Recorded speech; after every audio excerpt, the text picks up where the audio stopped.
बच्चों, इकोनॉमिक्स में 95% स्कोर करना क्या आपको पॉसिबल लगता है? मेरा एक स्टूडेंट था लास्ट टू लास्ट ईयर, वो 11th में था। मेरे पास अकाउंटेंसी और मैथमेटिक्स पढ़ता था ऑफलाइन। उसका ना एटीट्यूड बाकी सब्जेक्ट को लेकर बड़ा केयरलेस था। उसके पेरेंट्स भी यही परेशान रहते थे कि बहुत कम पढ़ता है। समहाउ वो मैनेज कर लेता था 11th स्टैंडर्ड में इकोनॉमिक्स जैसे गंभीर टॉपिक के अंदर 80-90% स्कोर हो जाता था। मिड टर्म के अंदर या कह सकते हो फाइनल के अंदर भी उसने 89 मार्क्स शायद स्कोर किए थे। जब वो 11th से 12th में आया ना, तो उसको रियलिटी चेक मिला, झटका मिला। अभी फाइनल्स का जब रिजल्ट आया था हमारा मई में, he only scored 69 marks out of 100। जबकि अकाउंटेंसी जैसे गंभीर सब्जेक्ट, आपको बताइए मैथमेटिक्स जैसा जो सब्जेक्ट था, उसके 90+ मार्क्स आए। लेकिन इकोनॉमिक्स में एकदम गिरावट आ गई। ऐसा क्यों हुआ? वो जब 11th से 12th में ट्रांजिट कर रहा था, तो उसने इकोनॉमिक्स को उसी हल्केपन में लिया और जो डिफिकल्टी लेवल 11th से 12th में इंक्रीज होता है उसको इग्नोर करता है। रट्टाफिकेशन, कॉन्सेप्ट क्लैरिटी जीरो। वो सोच रहा है याद करके आऊंगा, पेपर में लिखूंगा, मार्क्स आ जाएंगे। ऊपर से सीबीएसई का पता ही है आपको,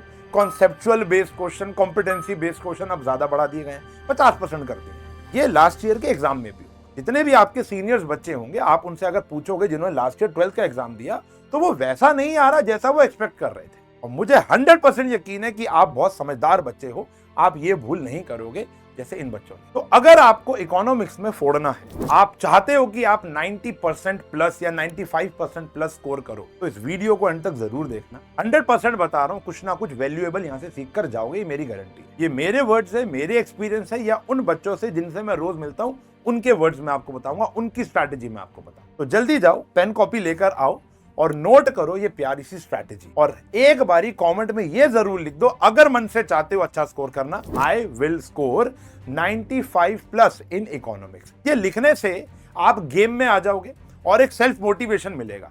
जब से खुद से चिल्लाकर नहीं बोलोगे ना कि ये मुझे चाहिए, तो यूनिवर्स कभी भी नहीं देता। It's all about law of attraction. तो शुरू करते हैं पहली स्ट्रैटेजी से, वो है मैक्रो इकोनॉमिक्स के कोर कॉन्सेप्ट को समझ। मैक्रो इकोनॉमिक्स के थोड़े कॉन्सेप्ट ना थोड़े से कंफ्यूजिंग होते हैं, या हम रिलेट नहीं कर पाते क्योंकि वो बड़े मैक्रो लेवल पे होते हैं, जैसे national income, aggregate demand and supply, government budget, balance of payment etcetera. In chapters की सिर्फ थ्योरी को रट कर पेपर में चले जाना काफी नहीं होता। चैप्टर के कोर कॉन्सेप्ट को समझना बहुत जरूरी है। इसलिए इनके हर एक कॉन्सेप्ट को डायग्राम, फ्लो चार्ट या एग्जाम्पल जो रियल लाइफ बेस्ड हो, या न्यूमेरिकल है तो न्यूमेरिकल सॉल्विंग के हिसाब से आपको समझना है और प्रिपेयर करना है। नेशनल इनकम के तीनों method, income method, expenditure method और वैल्यू एडेड मेथड में डिफरेंस क्रिएट करो, इनमें फर्क समझो और डिटेल में इनको जानने की कोशिश करो। सबसे इंपॉर्टेंट चैप्टर है। मनी एंड बैंकिंग में क्रेडिट क्रिएशन, सीआरआर, एसएलआर जैसे टूल्स को डेली लाइफ के एग्जाम्पल से याद रखो। और हाँ, एनसीईआरटी में दिए गए बॉक्सेस और केस स्टडी को बिल्कुल स्किप मत करो, क्योंकि मेरा एक्सपीरियंस है सीबीएसई बोर्ड्स में इन्हीं बॉक्सेस से क्वेश्चन घुमा फिराकर या ट्वीक करके पूछता है। सेकंड आता है ग्राफ और न्यूमेरिकल पे कमांड करो। मेरे एक सर थे जो ये कहते थे, जो बच्चा इकोनॉमिक्स में ग्राफ को देखकर एक्सप्लेनेशन लिख दे या एक्सप्लेनेशन को देखकर ग्राफ बना दे, वो राजा आदमी है। देखो, मैक्रो इकोनॉमिक्स में ग्राफ और न्यूमेरिकल ही डिसाइड करेगा कि आप एक एवरेज स्कोर करोगे या आप टॉपर बनोगे। ADAS curve, inflationary deflationary gap और इक्विलिब्रियम पॉइंट, इन सब डायग्राम को सही तरीके से बनाना आना चाहिए।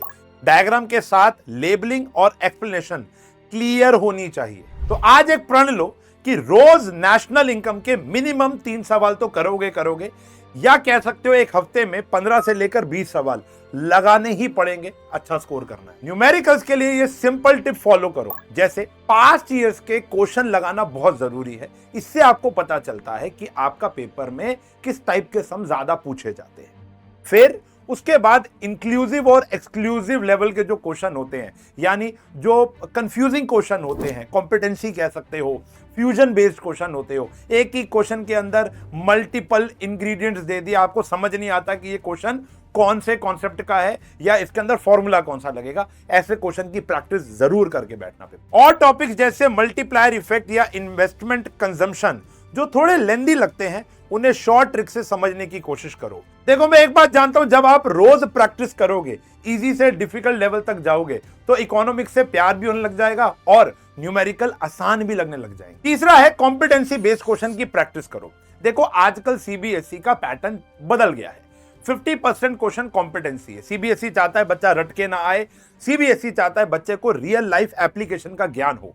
तो जो कॉन्सेप्ट आप समझते हो इकोनॉमिक्स में, उसके अंदर रियल लाइफ एप्लीकेशन क्या लगेगी, इसको समझना बहुत ज्यादा जरूरी है। जैसे रूरल डेवलपमेंट के क्वेश्चन में मनरेगा का रियल इंपैक्ट लिखना, तो इस टाइप के क्वेश्चंस के लिए आपको regular assertion reasoning, match the following और केस स्टडी प्रैक्टिस करने चाहिए, स्पेशली एनसीईआरटी एग्जाम्पल से। तो सीबीएसई के इस नए पैटर्न को ध्यान में रखते हुए हम लोगों ने आपके लिए लॉन्च की है विनर सीरीज, जो कि अकाउंटेंसी, इको, बीएसटी और मैथमेटिक्स चारों सब्जेक्ट्स के लिए अवेलेबल है। आप इन किताबों को इंडिविजुअली भी खरीद सकते हो या कॉम्बोज में भी खरीद सकते हो, जिसके अंदर मैथ्स, अकाउंट्स, इको, बीएसटी का एक कॉम्बो है, या आपके पास मैथ्स नहीं है तो इको, अकाउंट्स और बीएसटी का एक कॉम्बो है। इन किताबों में हमने पिछले 10 साल के पेपर्स को चैप्टर वाइज और स्किल वाइज डिवाइड किया है। तो टोटल 19 पेपर हैं और 3 सैंपल पेपर हैं जो कि सीबीएसई ने खुद इशू किए थे। जैसे ही आप किताब को खोलोगे तो आपको ट्रेंड एनालिसिस का एक पेज मिलेगा, जहां पर आपको यह पता चल जाएगा किस चैप्टर से कितने मार्क्स का क्वेश्चन पिछले 5 सालों में पूछा गया है। फिर हर एक चैप्टर का माइंड मैप।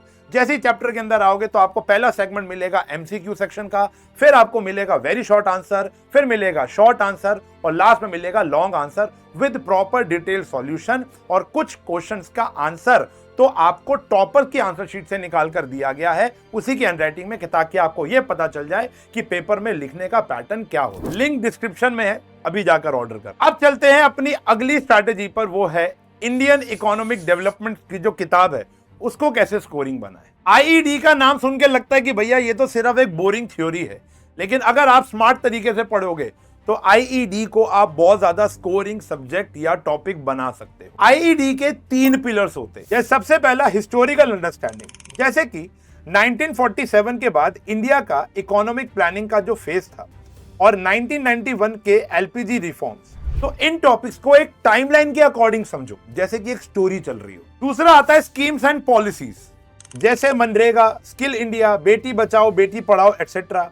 इनको रटने की जगह ये सोचो कि ये पॉलिसीज किसके लिए बनाई गई थी। ये एक लिंक बनाता है थ्योरी और रियल इंडिया के बीच में। फिर आता है थर्ड पिलर, वो आता है करंट चैलेंजिंग से लिंकिंग, जैसे rural development, human capital, education, employment etcetera. एक सीक्रेट बताता हूं, इन टॉपिक्स के अंदर अगर आप थोड़ा सा डेटा पॉइंट्स याद कर लो, जैसे आपका लिटरेसी रेट कितना है, आपका हेल्थ एक्सपेंडिचर कितना है, सेक्स रेशो कितना है एटसेट्रा, तो आपका जो आंसर होता है ना वो बहुत ज्यादा इंपैक्टफुल पड़ जाता है। आईईडी में केस बेस्ड या कंपैरिजन क्वेश्चन जैसे इंडिया वर्सेस चाइना आता है। इनके लिए आप टेबल या विजुअल नोट्स बनाओ और अपने नोट्स में कीवर्ड्स और स्कीम्स को जरूर हाईलाइट करो। ये छोटी छोटी चीजें ही ना आपको एग्जाम में एज देती हैं। बढ़ते हैं नेक्स्ट स्ट्रेटेजी की ओर, जो है टाइम मैनेजमेंट के साथ अपना सिलेबस कंप्लीट करो। देखो इकोनॉमिक्स का सिलेबस बहुत बड़ा होता है, इसलिए एक स्मार्ट टाइम मैनेजमेंट बहुत जरूरी है। सबसे पहले तो एक गोल फिक्स करो कि हमारा जो सिलेबस है वो नवंबर एंड या दिसंबर फर्स्ट वीक तक अच्छे से कंप्लीट हो जाए,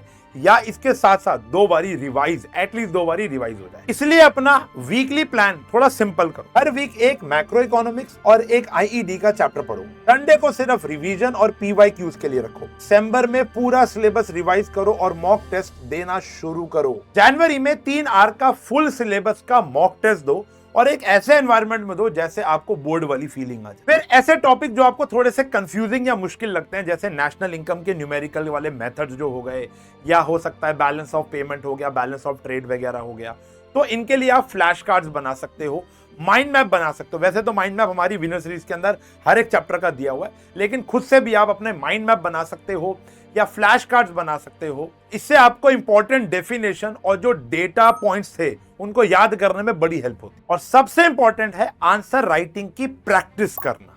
आंसर में कीवर्ड्स को अंडरलाइन करो, नीट डायग्राम बनाओ, पॉइंट वाइज लिखो प्रॉपर हेडिंग के साथ, और हैंड राइटिंग क्लियर और स्पेस रखो, क्योंकि प्रेजेंटेशन जो होती है ना बेटा वो बोर्ड्स में बहुत ही ज्यादा मैटर करता है। लास्ट में आता है सेल्फ एनालिसिस। जब भी कोई टेस्ट दो, मॉक टेस्ट दो, तो ये जज करो, उसका आंसर आपको जरूर एनालाइज करना है कि भैया मैंने डायग्राम ठीक बनाया नहीं बनाया, कहां कमी रह रही है, जो एक्चुअल आंसर और मेरे आंसर में किन किन टर्म्स का फर्क है, क्या लाइन मैंने नहीं लिखी, कौन से वर्ड में ऐड करूंगा तो मेरा आंसर क्वालिटी का बन जाएगा, डायग्राम को मैंने लेबल किया कि नहीं किया, पेंसिल, स्केल और अच्छे से स्पेस रखा। देखो भैया प्रेजेंटेशन तो मैटर करती है। तो ये सारी की सारी चीजें आप एंड मोमेंट पर ना छोड़कर अपनी डेली लाइफ में जो भी आपका करिकुलम है वहां पर एब्जॉर्ब कर लो, ले आओ, कि ताकि आपको एंड में पैनिक सिचुएशन क्रिएट। तो बच्चों, अगर आपने इकोनॉमिक्स को इस प्लानिंग और स्ट्रैटेजी के अकॉर्डिंग पढ़ा तो भाई लिख के देता हूं 95% प्लस मार्क्स पक्के हैं तुम्हारे। देखो, सिलेबस टफ नहीं है, बट स्मार्ट प्लानिंग और रेगुलर प्रैक्टिस के साथ कुछ भी अचीव किया जा सकता। आप बस कंसिस्टेंट रहो, रेगुलर प्रैक्टिस करो, अपने वीक एरियाज पे काम करो, मार्क्स तो झक मार के तुम्हारे पीछे आ जाए। और बैठो मत, जाओ पढ़ो। मिलेंगे अगली वीडियोस में, तब तक के लिए bye bye, take care, have a nice